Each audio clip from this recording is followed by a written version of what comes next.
I am my fellow GK fans, so this is gonna be an Ogata-centric video, so like, if you don't like him, then like, skip this video. Anyways, I'm pretty sure a lot of us were going insane at 284. I was actually a little bit disappointed that our Wildcat wasn't in it after his previous chapter's panels caused quite a stir, But anyways, even though Ogata's not in this latest chapter actually gave us some hints to what his goal might be, and a lot of us were able to come up with solid theories. Finally! Oh my god, Noda dropped some useful lore. So, in chapter 279, a lot of us were taken aback, or some of us weren't, by the fact that he was a Central spy, or he worked at some point for Central. Now, this fact raised more questions than answers, as we don't know if he was working for Central currently, or what his mission was, if he did work for Central.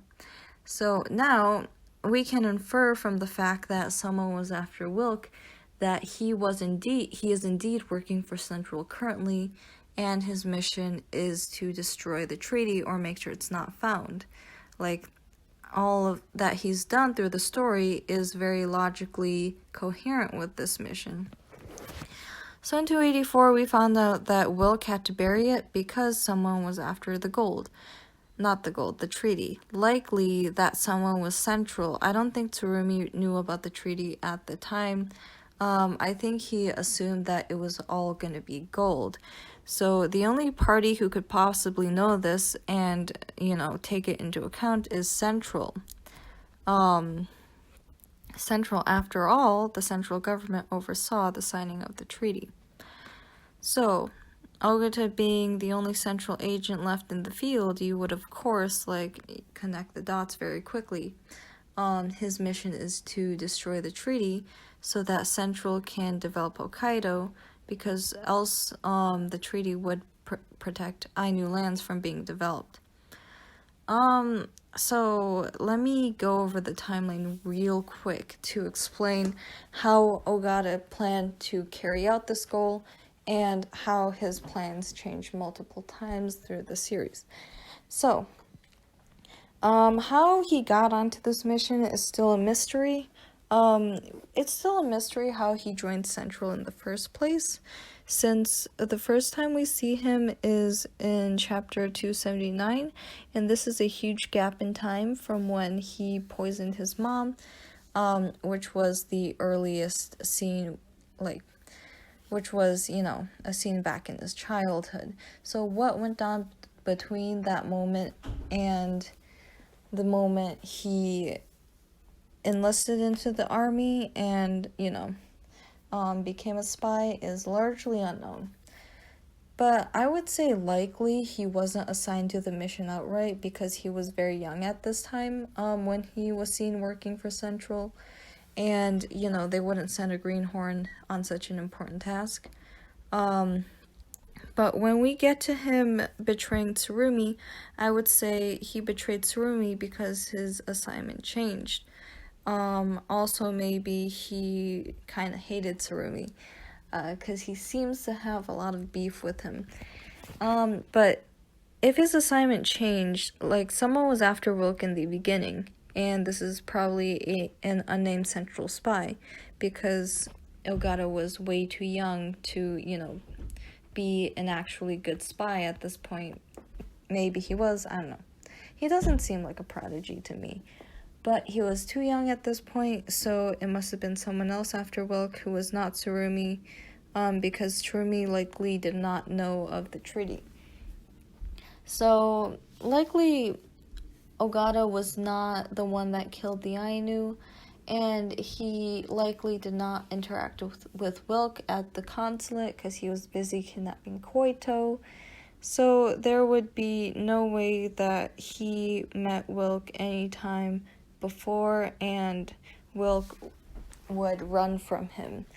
So I just don't think he was doing this mission from the very beginning.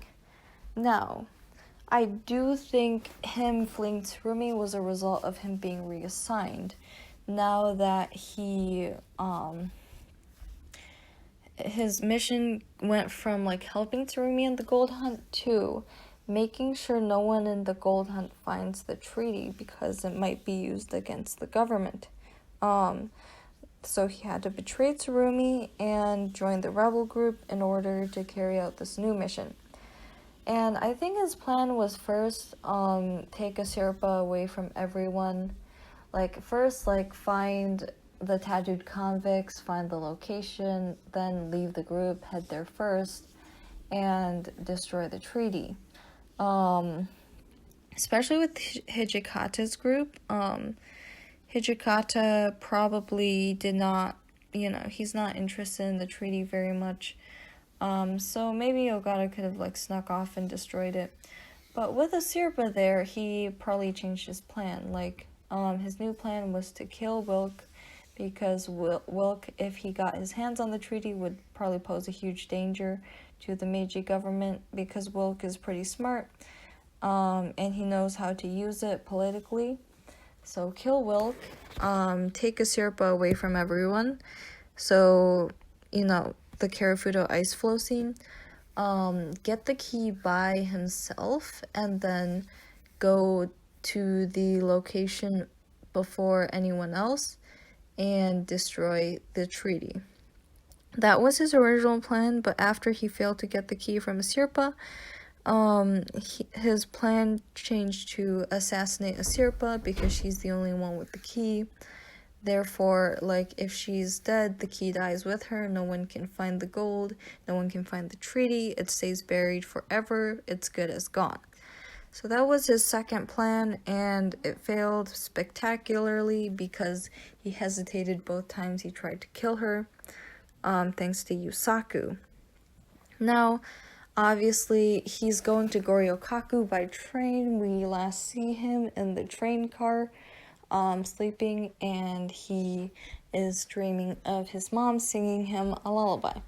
So what's gonna happen now is likely he's gonna want to get into the struggle, either wait for everyone to kill each other over the gold, and then go in and try to destroy the treaty, or he's just gonna sneak around and try to capture the treaty at an ideal moment. And I still think his mission is to destroy the treaty since everyone's found it anyways. There's no point to killing Asirpa. So he's pretty much back to square one plus a couple of additional steps. Now, whether he will get to destroy it is up in the air. And I really don't know what'll happen in the final battle. It's already setting up to be insane, but I am prepared to, see a lot of people die. Whether Ogata will die is, I can't predict that. Noda has been piling death flags onto him recently. But yeah, maybe he'll pull through. I don't know. But he's definitely a huge threat to the Sugimoto's group right now.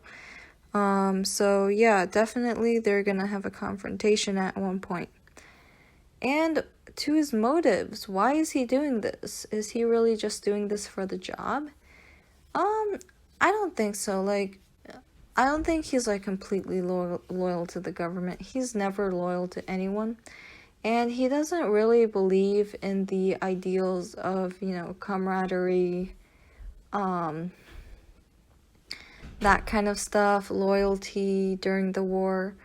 So I don't think it's out of loyalty. It might be out of a desire for legitimacy. If I complete this huge mission, I'll, be respected and, I'll have legitimacy. A lot of people have agreed that this is the reason why he does things. I do sort of agree, we saw with the filial son, he still fixates on his dad, and probably the fact that his dad rejected him, he fixates on that a lot. So maybe it's just the daddy issues. Or it could have to do with his ancestry, his supposed grandparents who disappeared, or his paternal grandfather. Who knows?